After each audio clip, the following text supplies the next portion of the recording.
everybody. Welcome to GeekStorm. I'm Sean Hilton, owner of Comics Cube, the founder of the Kokomo Con, 313? and the purveyor of the Geek Street Scholarship that we are putting together. Oh, it's so great. So exciting. We just gave away a little scholarship. How much did you give away? Well, this year we've given 500, but we have 500 in reserve. In case something had popped up. But and is this totally funded by people throwing their change in the bucket? Well, it is not, actually. Okay. There's people that come through our store and they give their pocket changey change, sure. the jingly change, right. and that helps offsets it. But the Kokomo Con charity auction helps out a lot. Right. And so most of that will start going towards the scholarship, but some of it also goes towards the Humane Society. And so we're working on spreading that Humane Society is doing all right. They really are. I mean, they can always use more, I'm sure. Sure. And I love the Humane Society. Who doesn't? Go and I personally donate some money when I have a good week. I'll go down there and write a check or help them out, do what I can. But there are people in a better position than I think, that can help them on a much larger level. You do what you can. Exactly. You do more than most. So I think the scholarship for geeks is my passion. So, and that's what I'm stick with. So stop by Geek Street and check out Kokomo Toys and Comics Cubed and Kingdoms Cards and Games. They're all involved in the Geek Street Scholarship, which we will be giving away later this summer going into fall. Oh, I thought you just gave it away. We have two now. Oh. It's a little confusing. The Comics Cubed has its own, the Comics Cubed Excelsior Scholarship. Gotcha. That is what actually we just gave away. And that was for a Taylor student? That was a Taylor student named Lauren Kortner. And you gave her $500? Yeah, $500. That's fantastic. So, that bought like $2. Is she going to college? But she is. Well, that's one of the rules. You have to go to college. There's not a lot of rules for the scholarship. Or you pay me back. You have to. We've been paid back before. What? Yeah, I'm not joking. You have to. I mean, it's like all official. You have to be a senior. You have to be involved in a geek program of some sort that I have to approve of. Right. And you have to go directly to college, like the fall semester. Right. You graduate in spring. That fall, the traditional fall semester, you have to go to college, and you cannot receive a sports scholarship. I like that. If I can't get the scholarship when I was graduating, you can't get it.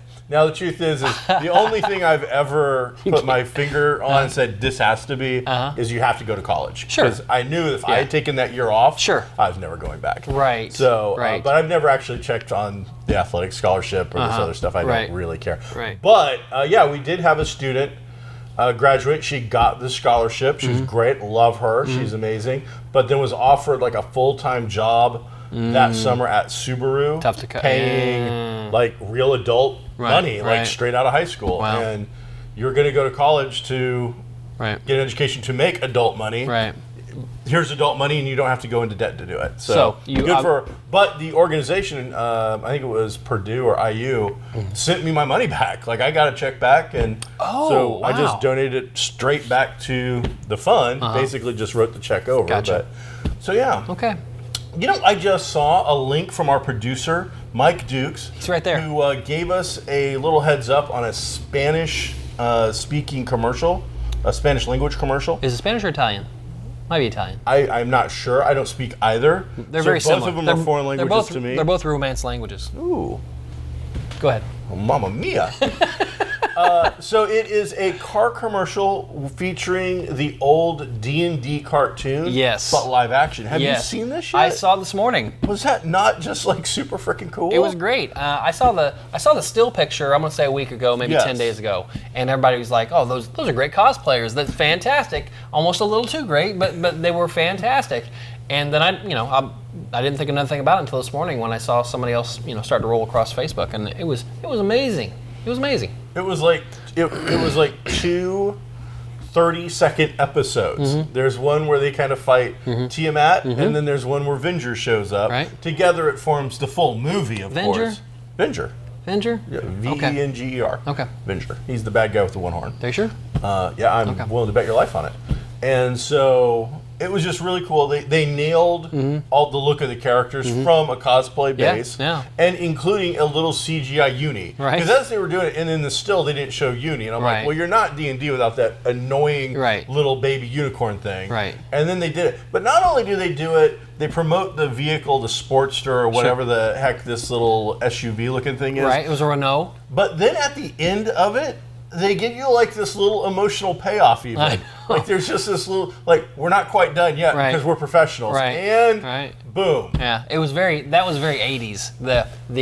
That tag on at the end, that was very like almost like Thriller. At the end of Thriller when he turns back to the camera. So if you have a few seconds and want to YouTube some extra stuff in your day to waste, definitely check out the D&D Italian or Spanish language commercial.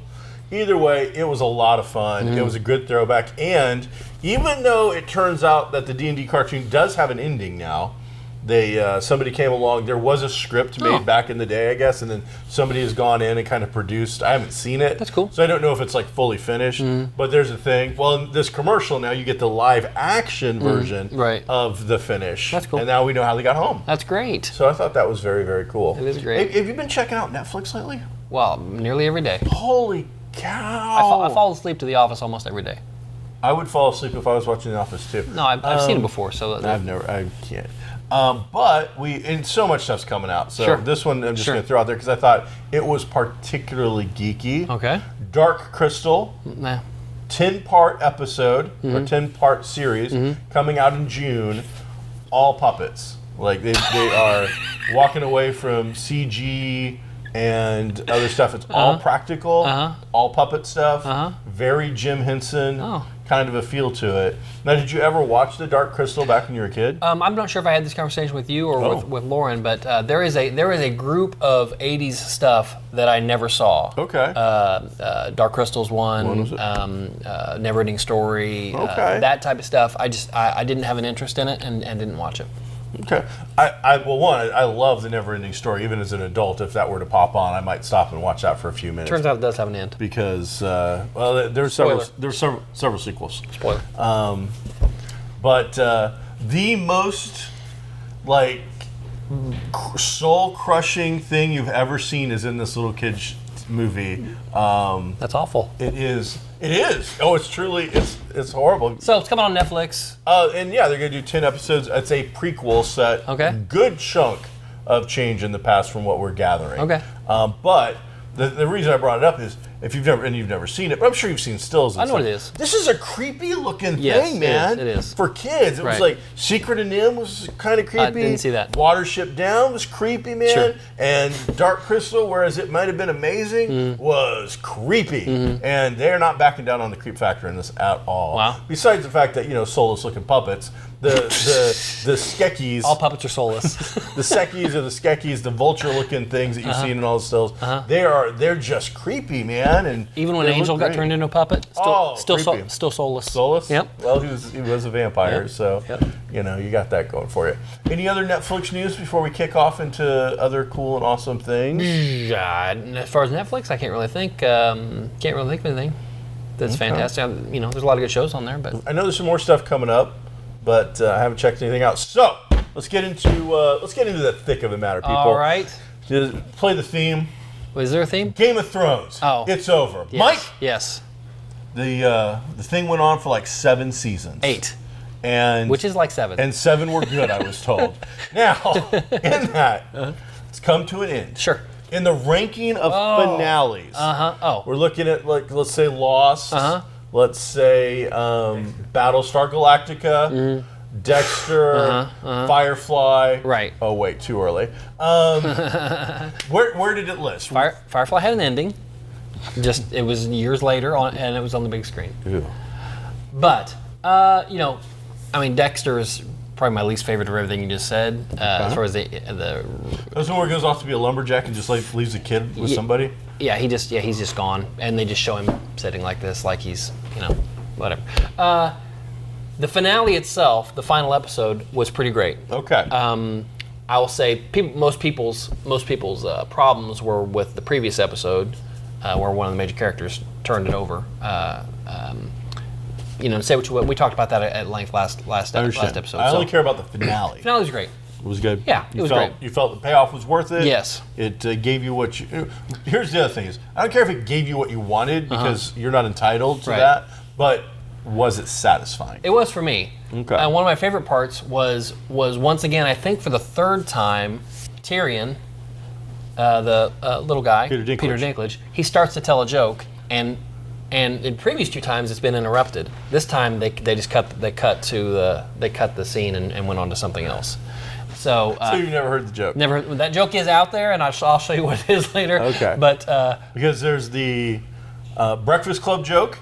I don't know what that is. That never. Yeah. He's going through the thing, telling a joke, and then falls through before he can finish. Right. So there's a couple of movies out there that have this gag of a joke. But you're saying this joke is known. Yes. Okay. I think because it's probably in one of the books. Oh, okay. And so the text is out there, and it's pretty funny. Okay. But he never gets to tell. He never gets past the setup. And then, regardless, the finale was good, and I think everybody should have been satisfied. There was kind of a little twist as far as who ends up on the throne, but I think everything that happened was completely plausible. So now, have you read any of the books? I read the very first book. That's the only one I've ever read. And there's not enough information from just reading the first book.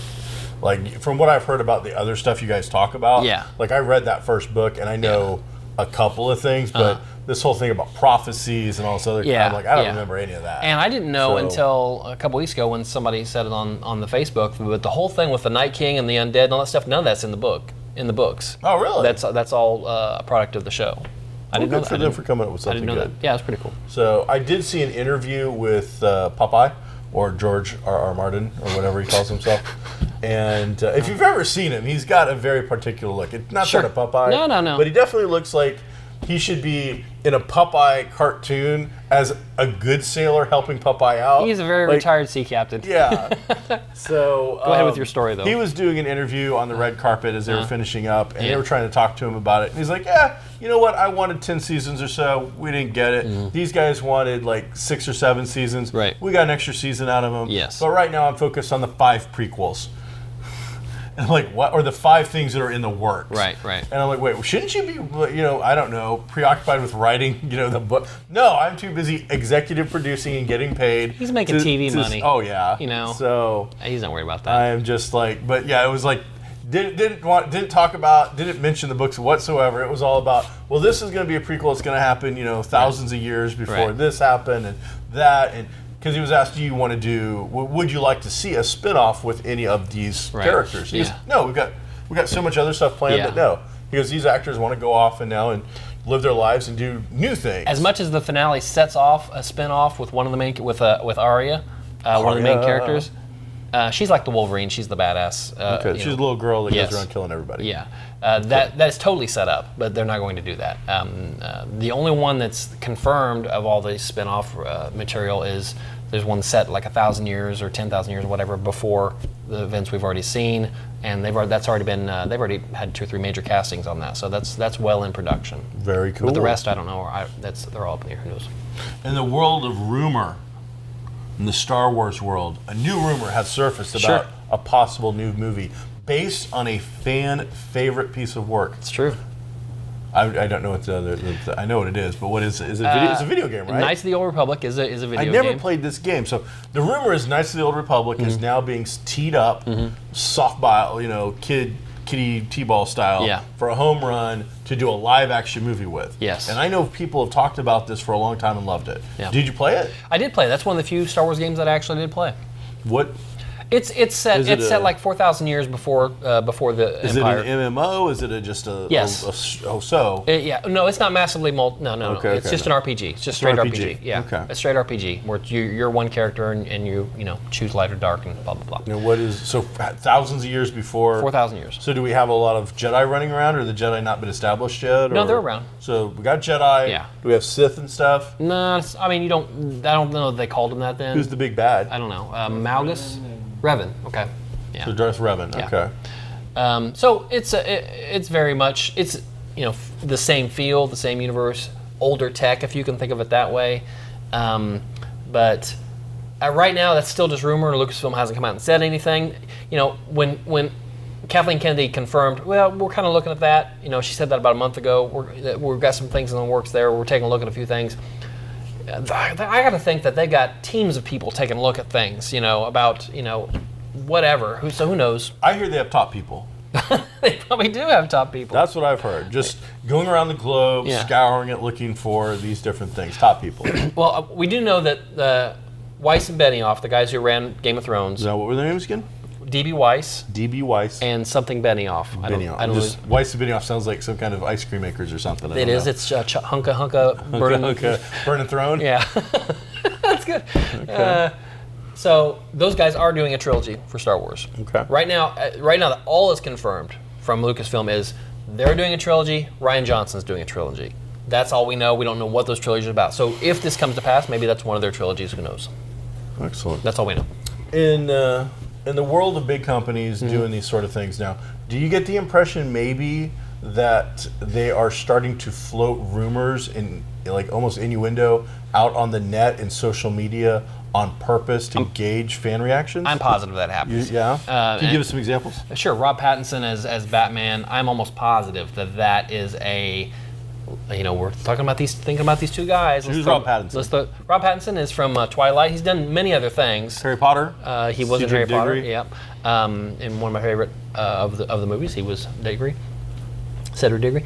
But it's okay. We know what happened. You don't have to. You can let it out. I know. Well, he was very emotional. He was. It's my second of the favorite of the books. Goblet of Fire. Mine too. Goblet of Fire. Yeah, I'm there for you. Which first? Order of the Phoenix. Oh no, you're wrong. No, I'm not wrong. It's my favorite. It really is my favorite. No, you're wrong. All right. No, I'm an Azkaban. Oh, cool. I love Azkaban. Oh, well. That's when you go, no, you're wrong. No, I'm not like that. I'm not an oppressor like that. So, Robert Pattinson rumored to be Batman. Batman, the Batman. We throw Animated, it out. live action? No, live action. Live action? Well, Matt Reeves, not Christopher Reeves. George. Not George Reeves. George, he's my favorite. Yeah, Reeve. I got it wrong. What you said about getting it wrong, so that's funny. Matt Reeves is doing the Batman. That's the name of his movie. He said it. Affleck was attached as a producer. The guy, the duck? And director. No, Ben Affleck. Affleck. Right. And so that's all gone now. So this is a younger Batman. We don't know what the deal is other than that. And they're looking at Pattinson according to the internet. Now, according to the internet, it's all out there. So I think they throw things out there to answer your question to see how much is it going to get made fun of, how much are people going to get behind it, what kind of, before we actually make an announcement. Which sucks for the actor, Because, okay, if you're going to throw your title behind me, fantastic. I know I'm going to have some kind of support, but if you're just throwing my name out there just to see if I'm going to get peed on or not, then I don't want that. I don't want to get peed on. You're not a peer? Honor? No. No. Victim of that? No. Yeah, I mean, people have been lighting up the internet with message boards and I hate the internet. Facebook with stuff about it. But I saw that initially. Then a day or two later, I saw that it was him in the running and another name. Nicholas I don't Hoult. remember who the other name was. Nicholas Hoult. Who's that? Is that Beast? Yes. It's interesting. He's got a brooding kind of a look. I don't know. I think it's a weird situation because everybody will have that gut reaction to whatever it is they hear. And good or bad, we've seen actors in the past take on roles that most of us would have thought, I'm not so sure about that, and then become iconic in those roles. I just saw recently where, you know me, I'm horrible with names. Who's the new Spider-Man? Tom Holland? Tom Holland? Mm-hmm. I keep getting him mixed up with Loki's name for some reason. I don't know why. Tom Hiddleston? Yeah. They're both Tom H's. So he came out and said, like, during the big fight scenes where him and the Vulture would be pretty close together, he'd keep looking and go, I'm Batman. Yeah. So, Michael Keaton doing I'm Batman and everything, just that to me He's an icon. That's great. And then, I loved Heath Ledger. Loved him. Thought he was an amazing actor. And I don't know how Johnny Depp killed him, but I'm sure he probably did. It was an Olsen twin. But I think Johnny Depp sent an Olsen twin to kill River Phoenix. him. Well, he definitely killed River Phoenix. Right. There's no doubt about that. But I think most people, their gut reaction when they heard he was going to be the Joker was probably, pretty negative on that, as I recall. And guy walked away with didn't walk away with anything, but ended up earning an Academy Award later on for that role. Right. And I think most people now can't imagine, anybody else doing that. So, it's gonna be tough. Yeah, it's gonna be tough to follow up. Tough for anybody. So it's been tough for the guy who's had to do it, and it's not worked out so incredibly well. No. So. But it was tough for him because he had Nicholson to contend with.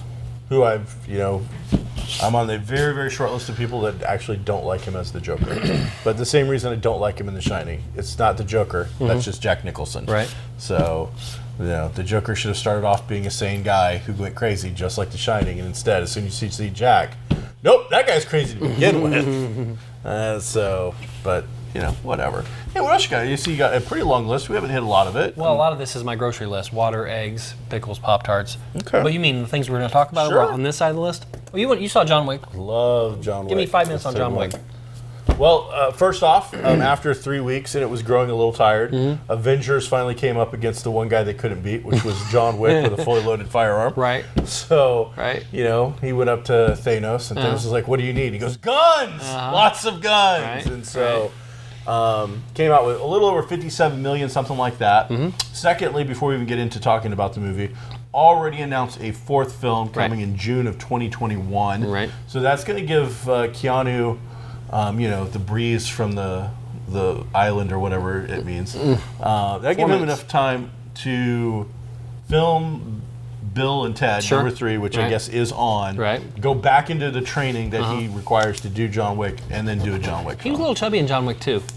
Really? I thought so. I don't know. I think he was also supposed to be wearing Kevlar.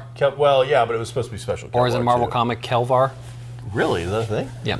Oh, that's weird.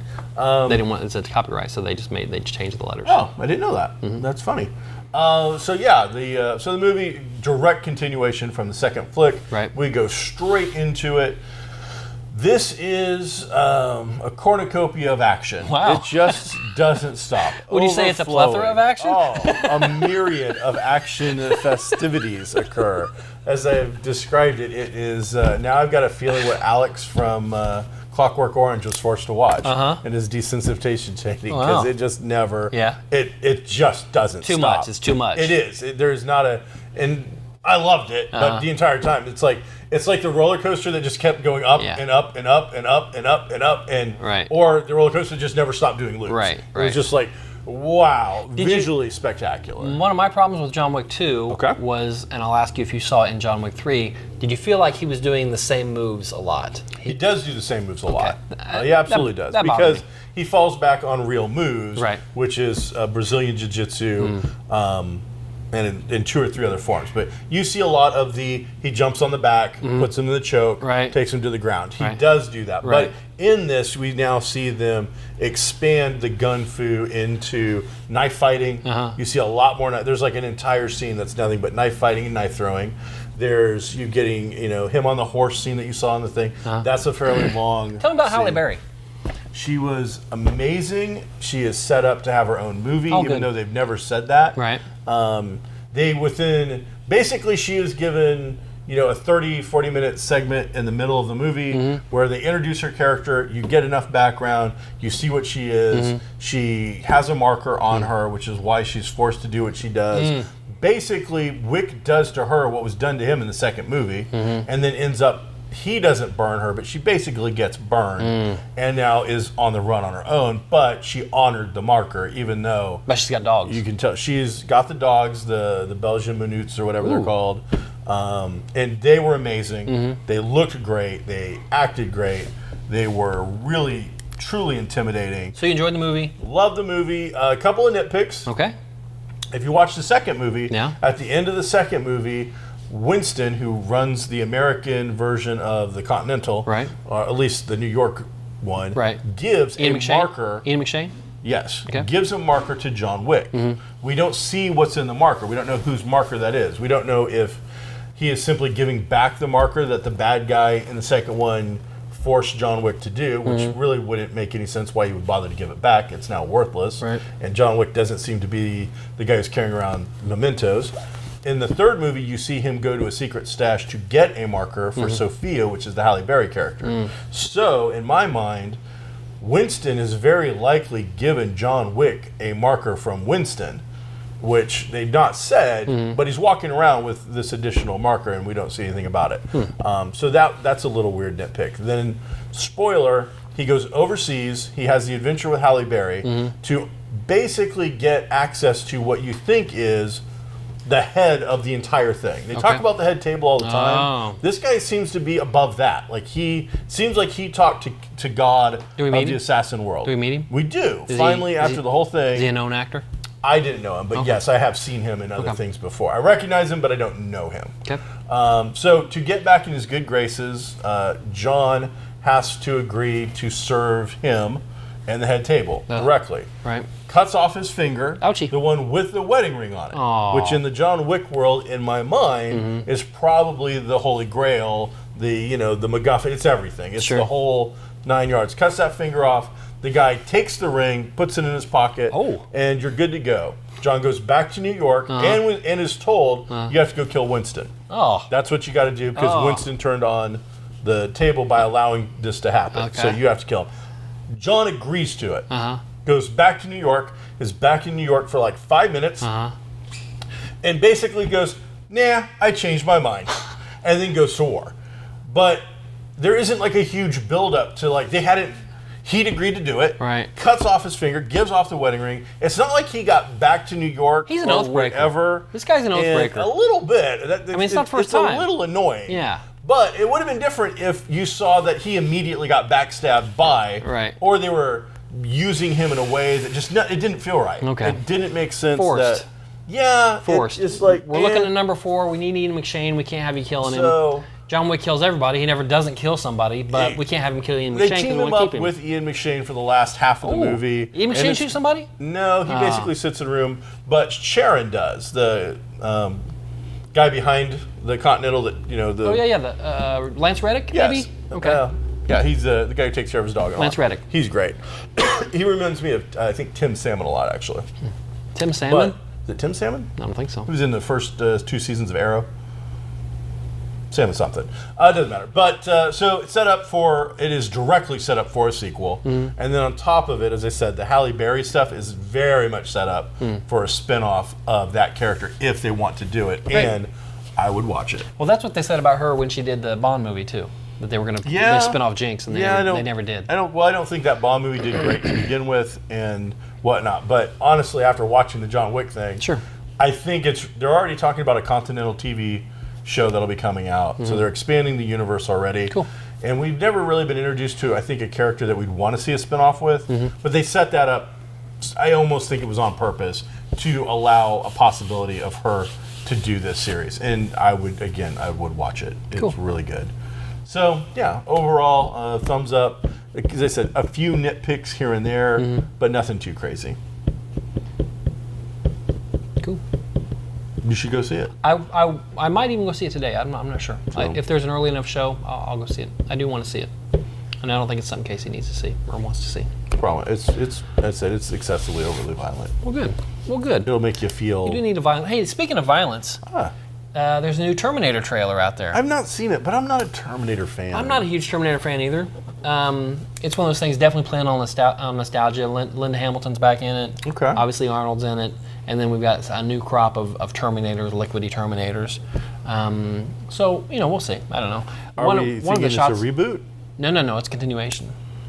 Do they say what is it continued directly from like T2? Yeah. So it's T1, T2, and now this new movie, and everything else is somebody coming out of a shower. Yeah, Linda Hamilton's in it. Okay. So she goes and finds an old Schwarzenegger. Although I don't think he plays as big a part in the movie as he did in 2. But yeah, so I don't know. It's okay. I'm not a huge fan of that franchise. I'll watch it, but I didn't like the last one, Christian Bale and all that. I just didn't. Don't stand in the light. I didn't. Doesn't go well. That's too. I mean, we'll see. I know it has a huge fan base. I'm not poo-pooing on that fan base. It's just, for a movie that I would think would be in my wheelhouse and I would love, I've just never made a connection with it. I think it will do 20% better than the last Predator remake. Okay. Well, it won't take much to beat that Predator. That Predator flopped. It didn't do much. Yeah. Yeah, I think it. 40%. It'll do 40% better than the last Predator. And that's it. And that's Schwarzenegger. Okay. How's Motor City Comic Con? You know, you got 2 minutes. It was a good show, as usual. Those guys know how to put on a good show. Sure. But like any show, and you've been with me when I put on a show. Things pop up. You're getting to the point where the show's so popular that getting in is a pain in the ass. Is it in Novi still? It's still in the Novi area. Okay. It's been in the same place for the last probably 10 years or so. Okay. And the place that it's in has expanded. It's gotten a little bigger. They've added on. They've done some stuff. But just to get into the show takes hours. It's just that's crazy. It's just you're sitting in line, and it's not like it's a Disney queue where there's stuff going on. Right. To we're in the queue. No, you're just stuck. I didn't buy tickets in advance, which really didn't matter. I go up on Friday. So you're in a long line to buy a ticket. I got my ticket, yay! Right. Then you go inside to the corral to then get a wristband to get into the show. So it's like, hey, get in line to get a thing that allows you to get in line to get a thing. It's always a crapshoot to try to decide whether the online ticket line is going to be longer than the walk-up ticket line. You really don't know. Oh, well, this one they cheated. Because basically it didn't matter. If you had the advanced line, the advanced ticket, you just skipped the line to get the ticket to get in line and still went into that line. Right. So like there was a guy who went in what seemed like a good chunk of change before us because he was doing the Ant-Man thing with the rolling case building kind of cosplay. Oh, cool. And so I easily recognized him. And he was like 3 rows in the crowd ahead of us when he'd gone in long before we did. So I'm like, well, if that's the advanced ticket, he is going to get into the show 10 minutes before I did. I'm like... And if I'd got my little ticket to get in line before him, my general admission would have got me in before the guy who had a free ticket. Right. So the other problem is on Friday, and maybe they do list this because I'm not really into the actors that much. That's not an important thing for me, but it is a vastly important thing for a lot of the Motor City Con goers. Not back when you and me used to go in the 90s. No. Now that is what the show's about. Right. There's just nobody there on Fridays. Henry Winkler was there out of, we'll say 50 guests, and I'm not sure how many were there. If we're doing it percentage-wise, 5 were actually there. There were more than 5, but you get the idea percentage-wise. Henry Winkler was killing it. Was he? Holy cow. They had to, we're taking some pictures, I guess. Use somebody else's corral. Like his corral was filled, and the other actor wasn't going to be there till tomorrow. So across the aisle, they started filling up some other big name actor's corral for Henry Winkler. He's not only a legend; he's on a hit TV show. I mean, he's got a lot going on. What's the hit show? Barry on HBO. I don't know that. Oh, cool. Bill Hader. You know who Bill Hader is? He's a hitman. He's a hitman. Okay. But he also wants to be an actor. Henry Winkler is his mentor in the acting world. Okay. And it almost sounds like kind of an offshoot of Be Cool and Get Shorty and all that. That's maybe, I don't know. Kind of fun. So, but yeah, he was crazy lines, full of people. So, but overall, a good show. It just felt crowded, and this was on Friday. Saturday, the place is just it's anxiety inducing. Oh, you were there for 2 days. Point. No, I didn't bother to go. Gotcha. I don't want to go on Saturday anymore at all. Gotcha. I mean, back in the day, you and me would go Friday, Saturday, Sunday. Yeah, that's and crazy. On Monday, feel like we could have another day. Like, there's still more to be seen. Yeah. Now, I don't know if it's just I'm old and jaded, but it's just like, well, let me tell you the difference between back then, or to me, the difference is. Okay, I'm gonna drink some. Back then in the 90s, and the reason we went, like you said, wasn't for the stars, it was for the comics. And 80% of the vendors were comics. Yes. And so I need to stop and go through these books. Yes. And I need to stop and go through these books. Now it's just like walking through the store. Yeah. I can see everything you have right here. I'm either interested or not, and I'm going to move on. I don't need to come back by your booth 3 or 4 times because I know what you got. Artist Alley. So one of my favorite things has always been Artist Alley. I love going into Artist Alley and seeing artists and creators and seeing what's new, what's exciting, and then hopefully finding a book. Right. Some small press book that you put together that's good quality stuff that I'll fall in love with. And over the years there was a handful that did it. Now I walk into Artist Alley and it's like walking into a flea market on a bad Sunday morning in the middle of the countryside. Yes, there are some very talented people still there and friends of mine who are still there, but they're also surrounded by people who are selling coasters made on a ceramic thing with some crap thrown over the top of it. Art they didn't make. Print dealers who are just selling hundreds of giant prints. I've seen taxidermy in Artist Alley now. I've seen live jewelry. Because that'd be something. I'd watch that. I mean, they don't like off an animal and then skin them. But well, I assume they didn't off them. They don't. You know, the taxidermist doesn't off an animal. So he's like a little guillotine out there. We're getting low on chickens. I need more chicken skulls. The chicken feet are selling out. But yeah, it's become. I didn't see a single book this time that caught my eye. Yeah. There were a handful, but compared to back in the day when everybody was trying to sell their whatever book, right. that's gone. That's a thing of the past. Now it's buy my print, buy my art, buy this, buy some other stuff. Right. And I actually bought for the first time a piece of art, which I don't usually. I buy original art or I buy sketches. This time I bought like a giant print of the Creature of the Black Lagoon movie poster that was amazing. Good. Cost me more to get it framed than the actual piece of art, but that's just the way it is. Sure. Hey, we could go on forever, everybody, but unfortunately, we were out of time like 4 minutes ago.